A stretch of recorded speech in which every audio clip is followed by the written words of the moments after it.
Բարև, սիրելիներ երկրորդ օրինաց 15-րդ գլխում մեջ կգարտանք Աստծո ծրագրին մասին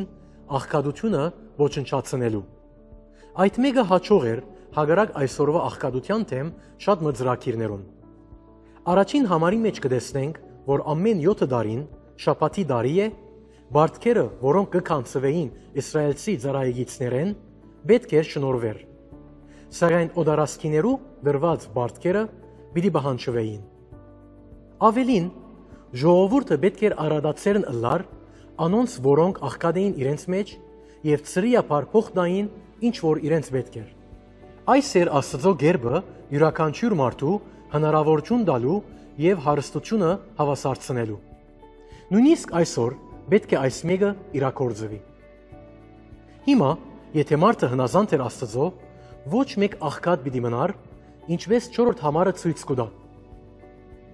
Այլ հարստության հավասարակշռություն պիտի ըլլա։ Սակայն մարդուն մեղքին պատճառով մեկ կողմեն գա ծայրահեղ աղքատություն, մյուս կողմեն ալ չափազանց հարստություն։ Թեև այսօր ամբողջ աշխարհի մեջ աղքատությունը կգրավե մարդոց ուշադրությունը, սակայն մենք դակավին չենք կրնար վերցնել զայն մեղքի եւ անօրենության պատճառով, որովհետեւ համագարկը չէ որ սխալ է, այլ մարդը։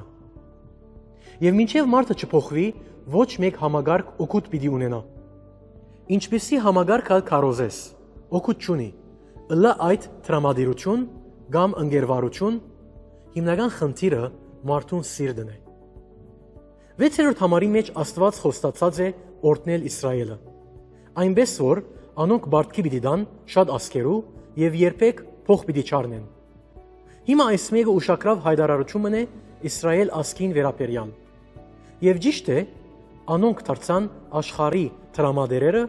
եւ նույնպես օգնեցին շատ մասկերու։ Այնպես որ այս խոստումը անշուշտ գդարված է։ Եվ սիրելիներ, ձեր գարձիկով ով ավելի շատ բարերարություններ գնե, եթե կգարձես որ քրիստոնյաներն են, կսխալիս։ Իրականության մեջ այդ հրյա ժողովուրդն է։ Աստված սկիզբեն ի վեր անոնց բադվիրած էր հոգ դանիլ իրենց եղբայրներուն։ Երանի թե քրիստոնյաներն ալ այսօր ունեին այդ մեկը։ 16-րդ համարի մեջ կգարտանք, որ եթե ազատ արձակված զարան ըսեր, «Քովեջ չեմ ելներ, որովհետև քեզի կսիրեմ», ապա զարային ագանչը պետք էր ծագեն։ Պողոս կսե Փիլիպպեցիս 2-րդ գլխում մեջ Հիսուս զարայի գերբարանք առնելով եկավ աշխարհ մեղավոր մարդոց նման, բայց ան բոլորովին անարատ էր եւ անմեղ, ան մեղքի բարդք չուներ, ան ստիպված չէր բադիժին դուր կվճարել, ան գրնար ազատությամբ դուրս գալ, բայց ան սիրեց եկեղեցին եւ իր անձը տվավ անոր համար։ Եվ անոր մարմինը կամեր խոցեցին ինձի եւ քեզի համար։ Եվ այս դեր Հիսուս Քրիստոսի հիանալի պատկերն է նույնիսկ 5 դագարանին մեջ։ Հիմա անցնելով 16-րդ գլխուն կտեսնենք, որ Երուսաղեմի մեջ 3 հիմնական տոներ կան. Զադիգը, հունցքի տոնը կամ հոգեկալուստը եւ դաղավարահարած տոնը։ Երուսաղեմը Աստծո կողմեն ընդրված վայրն է, եւ բոլոր դղամարդիկը բարդավոր էին դարին 3 անգամ երթալ այնտեղ։ Այս գլխուն 18-րդ համարի մեջ կհասնենք թադավորներու նշանակումին։ Այդ օրերուն թադարանը ոչ թե քաղաքին կենտրոնն էր, այլ քաղաքին ծայրը թրանքով։ Քաղաքին շուրջը բադի մեջ կառուցված թուրը այնտեղ էր, ուր բոլոր քաղաքացիները ներս կմտնեին ու դուրս կելեին։